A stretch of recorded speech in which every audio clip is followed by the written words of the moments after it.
TGN updates में आपका स्वागत है। यहाँ पे मैं डिस्ट्रैक्ट नहीं करना चाहता हूँ, इसलिए मैं यहाँ इनका मामला उठाने आया हूँ। लास्ट क्वेश्चन, आज सुप्रीम कोर्ट ने डॉक्टर से कहा है कि अपना प्रोटेस्ट एंड करना है। एज एलओपी आपका क्या व्यू है? सुप्रीम कोर्ट ने डॉक्टर से कहा अपना स्ट्राइक एंड करना है। एज एलओपी आप देखिए भैया, मैं यहाँ इस मामले में आया हूँ सर। अब मैं जानता हूँ कि आप इस मामले को उठवाना नहीं चाहते हो, आप डिस्ट्रैक्ट कराना चाहते हो,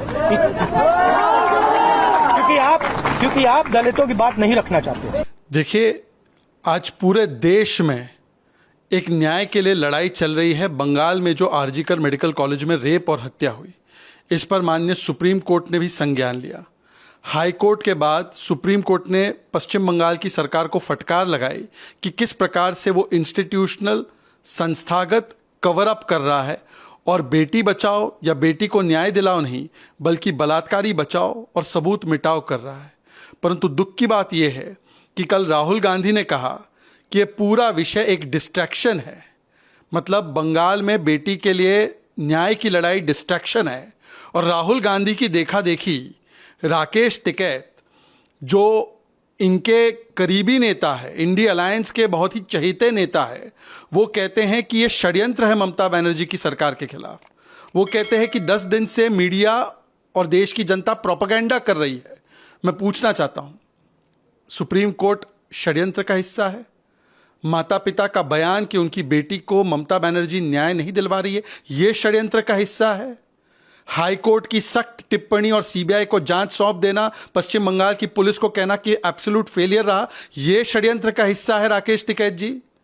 या ये षड्यंत्र का हिस्सा है जो उसके लिए लाखों लोग सड़कों पर उतरे हैं, बेटी के लिए न्याय मांग रहे हैं? यह शर्मनाक बयान है और यह बयान अपेक्षित है, क्योंकि इंडिया अलायंस के सभी नेता इसी प्रकार के बयान देते हैं। राहुल गांधी ने डिस्ट्रैक्शन बोला, अखिलेश यादव के नेताओं पर बलात्कार के आरोप लगे तो उन्होंने बेटी का नार्को टेस्ट मांगा। तो आज सवाल बनता है कि इंडिया अलायंस के नेतागण क्या राकेश टिकैत पर कुछ बोलेंगे, क्या खंडन करेंगे? वो कुछ नहीं बोलेंगे, क्योंकि कितने दिनों से हम देख रहे हैं एविडेंस मिटाओ की प्रक्रिया पश्चिम बंगाल की सरकार कर रही है। किस प्रकार से पश्चिम बंगाल की पुलिस लोगों की आवाज दबा रही है। जो भी कोई आवाज उठाता है, डॉक्टर से लेकर सांसद इनके ही, उनको नोटिस भेजी जाती है, पर संविधान बचाने वाले एक शब्द नहीं बोल पाते। लड़की हूं, लड़ सकती हूं कहने वाले एक शब्द नहीं बोलते।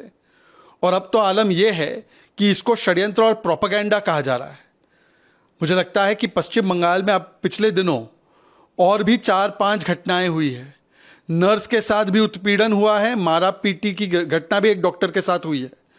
ये थमने का नाम नहीं ले रही है और उल्टा ममता बनर्जी इस्तीफा देने के बदले राकेश टिकैत और राहुल गांधी उनको कवर फायर दे रहे हैं और कोई डिस्ट्रैक्शन कह रहा है और कोई उसको प्रोपेगेंडा कह रहा है। ये पीड़ित का, पीड़िता के परिवार का और तमाम लाखों डॉक्टर्स और महिलाओं का अपमान किया है राकेश टिकैत ने। उनको माफी भी मांगनी चाहिए, पर इंडिया अलायंस को इस पर अपना वक्तव्य भी जारी करना चाहिए। बने रहें, लाइक और सब्सक्राइब करें